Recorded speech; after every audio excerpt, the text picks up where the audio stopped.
नमस्कार, मैं सचिन दीक्षित एक बार फिर से आप सभी के सामने हाजिर हूं। वसई विरार में एक समस्या हमेशा बनी रहती है, वो है जल भराव की। लोग इंतजार में और डर में और भय में भी रहते हैं।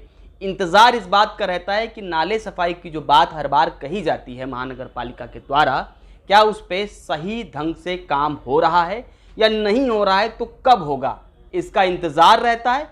तो डर इस बात का रहता है कि ये लापरवाह अधिकारियों की वजह से इस बार फिर से हमारा घर, हमारी दुकानें, हमारा व्यवसाय फिर से डूबेगा और मुआवजे के नाम पर ठन ठन गोपाल फिर से परेशान और जनता कचहरी के या तहसील के चक्कर काटती रहती है। लेकिन इन सब के बीच में अभी हम आ जाते हैं, क्योंकि अभी नाले सफाई के काम पर बहस जारी है। हम बात करते हैं शिव प्रताप सिंह से कि आखिर जानते हैं कि आखिर इस नाले सफाई पर इनकी क्या प्रतिक्रिया है, क्योंकि बड़े करीब से इन सारे मुद्दों को देख रहे हैं और उठा भी रहे हैं। आइए हम बात करते हैं। शिव प्रताप जी, क्या लगता है हर बार वसई विरार डूबता है?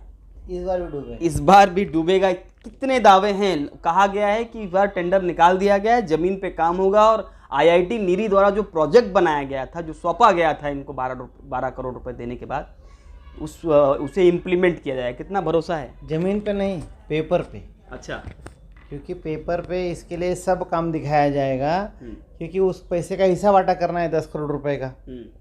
जो भी ठेकेदार को पैसा देंगे, फिर वो ठेके का पैसा रिटर्न वापस आना चाहिए, सबको कमीशन मिलना चाहिए। तो इसके लिए ज़मीन पे नहीं, पेपर पे हर काम होगा।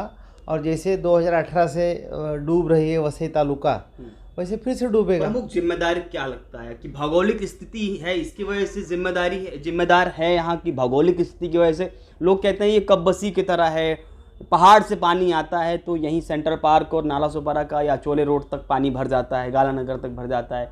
उधर देखें विरार में तो विरार के विवा कॉलेज तक पानी भर जाता है, इधर आमिया क्लब के आसपास का इलाका ही भर जाता है। तो ये सब भौगोलिक स्थिति कारण बताते हैं। भौगोलिक स्थिति आज पैदा हुई है क्या? मैं तो यहाँ जन्म से हूँ, पहले तो पानी नहीं भरता था। ये अभी जो है कुछ जगहों पे जहाँ पहले नाला हुआ करता था, नैसर्गिक नाला, वहाँ जो है मट्टी की भरनी करके 12 माले की बिल्डिंग बना दे रहे हैं, 22 माले की बिल्डिंग बना दे रहे हैं। उस बिल्डिंग को पानी जाने का रास्ता कोई नहीं बना रहा है। वो बिल्डर सोच रहा है महानगर पालिका बनाएगी, और महानगर पालिका पेपर पे काम करती है, क्योंकि उसको अपनी टक्केवारी लेनी रहती है, कि पेपर पे दिखा के पैसा ले लेने का। और सबसे बड़ा दुख का बात यह है कि हमारी आज 2009 में महानगर पालिका बनी, उसके पहले 90 में जो है नगर पालिका बनी। लेकिन आज भी हमारे यहाँ पे जो हमारे प्रभारी नगर अभियंता हैं, वो माननीय लाड साहब हैं, जो ग्राम पंचायत में काम करते थे, राजेंद्र लाड। हाँ, उनके मार्गदर्शन में सब काम हो रहा है। तो आप सोचिए कि जो ग्राम पंचायत लेवल पे काम किया है, उसके मार्गदर्शन में अगर महानगर पालिका, जहाँ 25-30 लाख जनसंख्या के लोग रहते हैं, तो गटर कैसा बनेगा? आप सोच सकते हो ना। अभी आपको एक छोटा सा उदाहरण बता रहा हूँ मैं। प्लेटफॉर्म नंबर 4 से नाला सोपारा से विरार तलक का एक गटर पास हुआ है। वो गटर का टेंडर खत्म हो गया है, अभी तक गटर बना नहीं है, और मुझे लगता है 5-10 साल और नहीं बनेगा, बल्कि बरसात फिर। हाँ, क्योंकि कैसे 50 लाख का टेंडर था, अभी 70-80 करोड़ रुपया 50 करोड़ का था, अभी 70-80 करोड़ हो गया है। और 100-200 करोड़ होने तक वो जो है दिखाएंगे कि हमसे गलती हो गया, ये हमने टेंडर गलत भर दिया, इसमें ज़्यादा पैसा लगने वाला है, वो खड्डा ज़्यादा है, उसके अंदर जो है कचड़ा ज़्यादा है, समझे कि नहीं?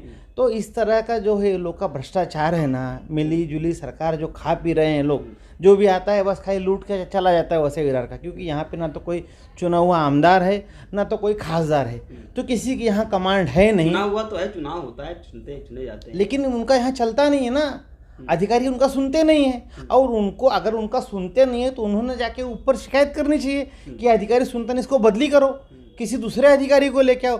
तो हमारे यहाँ तो जो है घुमा फिरा के YS रेड्डी आ जाएंगे नगर रचना विभाग में, और घुमा फिरा के जो है राजेंद्र लाड आ जाएंगे नगर अभियंता में।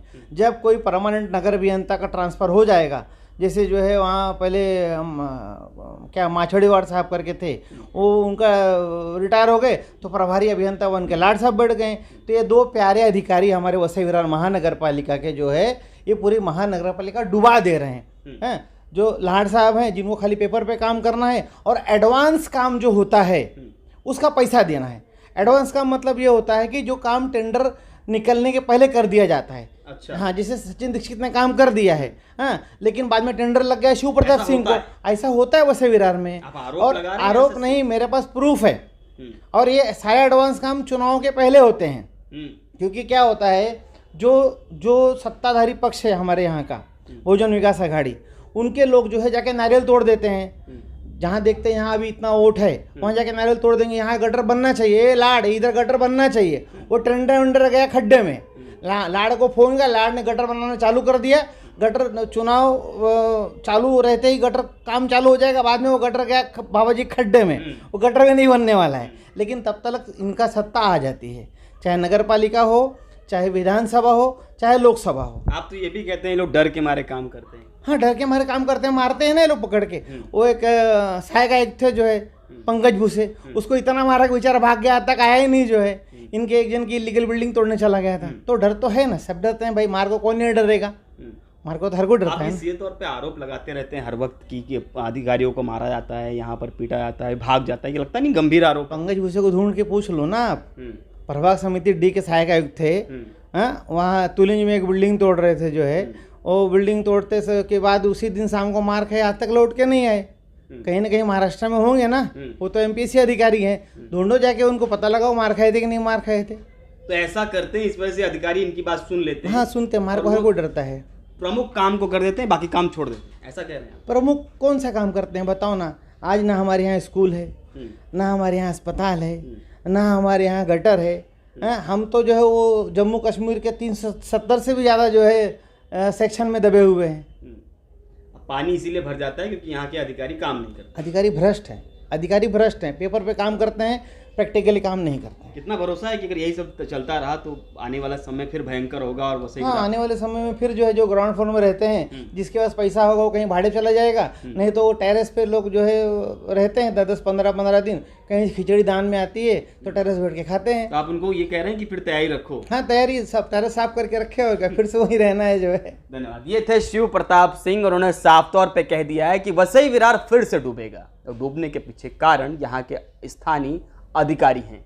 अधिकारी वो अधिकारी जो जिम्मेदारी से अपने काम नहीं करते हैं, वे अधिकारी जो वर्षानुवर्ष अपनी सीट पर बैठकर लगातार अपने पद को सुशोभित कर रहे हैं, लेकिन काम को नहीं। अब देखना ये होगा कि आने वाले समय में जब जनता परेशान होती तो आंदोलन में कब तब्दील होगा, और कब ऐसे पत्र बनेंगे जिन पत्रों पर मुख्यमंत्री या नगर विकास मंत्री संज्ञान लेंगे। अब देखना ये भी होगा कि वसई विरार फिर कितना डूबता है और कितने लोग तबाह होते हैं। एंटी करप्शन न्यूज़ के लिए सचिन दीक्षित, नाला सुपारा।